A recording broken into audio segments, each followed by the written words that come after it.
So welcome. In this topic we will discuss the question and answers of the chapter Lifelines of National Economy. And basically in this session we will discuss the long answer type of 3 or 4 marks questions. The first question is that efficient means of transport are prerequisites for the first development. Express your views in favor of the statement. So basically you have to express or you have to explain the reasons for the above mentioned statement. So the first is that the movement of goods and services from the supply location to demand locations necessitates the need for transport. It widens the market for goods. Secondly, it allows distant and remote areas to be linked with urban and developed regions. The development and improvement of transport have made delivery of goods faster across long distances and thus reduced cost. Immediate relief during war, natural calamity, famine, or flood can be easily assessed through efficient means of transport. The second question is roadways still have an edge over railways in India. Support the statement with arguments. Roadways still have an edge over railways in India in the following ways. Roads are cheaper than railways and are easier to construct and maintain. Roads provide door-to-door service, therefore, the cost of loading and unloading is much less. Road transport is used as a feeder to other means of transport, that is, it is a link between railway stations, airports, and seaports. Roads can traverse more dissected and undulating topography. It can negotiate higher gradients of slopes and can traverse mountains. Roads are economical in transporting few number of people and smaller amounts of goods over short distances. The third question says classify communication services into two categories. Explain the main features of them. So communication services can be classified into two categories as personal communication and mass communication. The main features of personal communication are it is the communication between person to person. In this communication, only personal messages are exchanged. And personal communication is done through mobile phones, letters, emails, postcards, etc. Main features of mass communication: it is the communication among masses. It provides entertainment as well as awareness about various national programs. Mass communication is done through radio, television, newspapers, magazines, books, films, etc. Now, define the term tourism.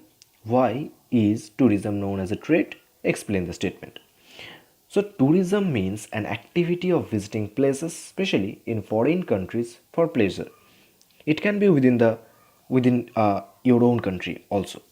So, tourism is known as a trade because of the following reasons. Foreign tourists' arrivals have increased over the years.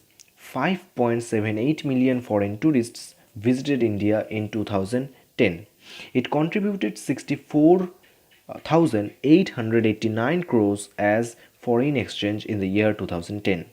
More than 15 million people are directly engaged in this tourism industry. It helps in the development of Indian handicrafts and other economic activities. Foreign tourists visits India for business tourism, adventure tourism, medical tourism, ecotourism, heritage tourism, etc.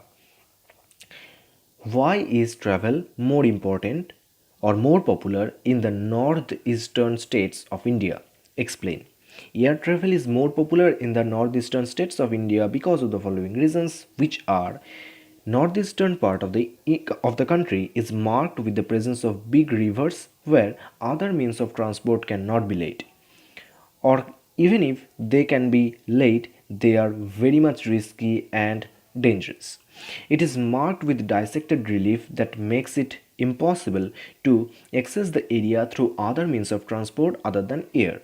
The entire area is covered with dense forest that resists land movement. This area is often hit by frequent floods.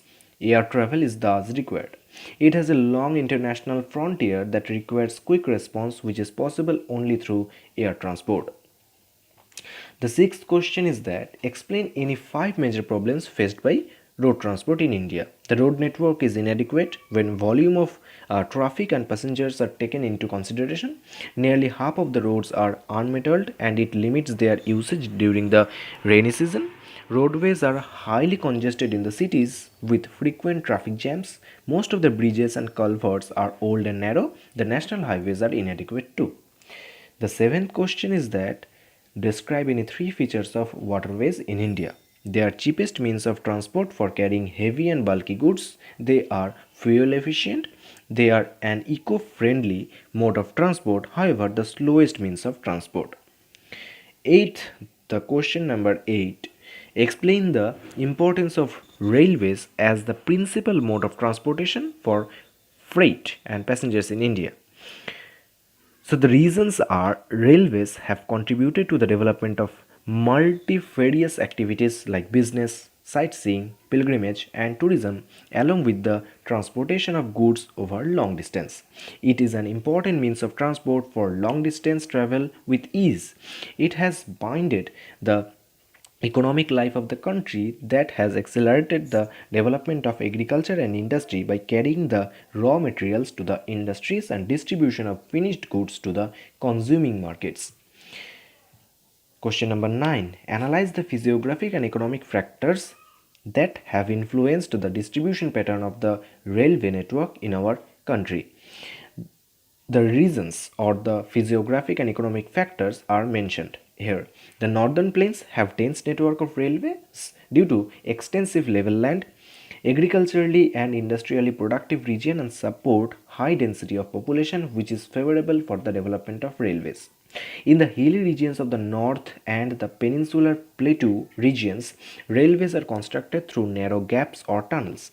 The Himalayas region has less network of railways due to rugged terrain, sparse population and lack of economic opportunities. In the sandy plains of western Rajasthan, swampy regions of Gujarat, thickly forested regions of Madhya Pradesh, Chhattisgarh, Jharkhand, construction of railways is difficult and expensive.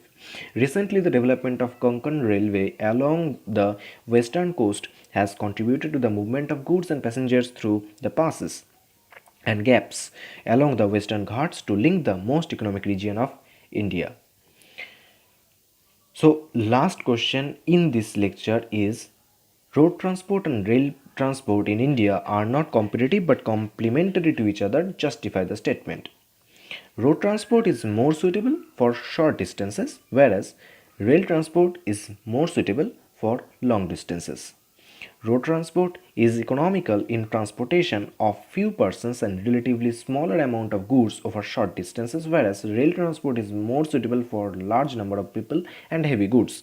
Road transport is beneficial for perishable goods to be carried by roads in short period of time, whereas non-perishable and bulky are transported by railways for a longer distance.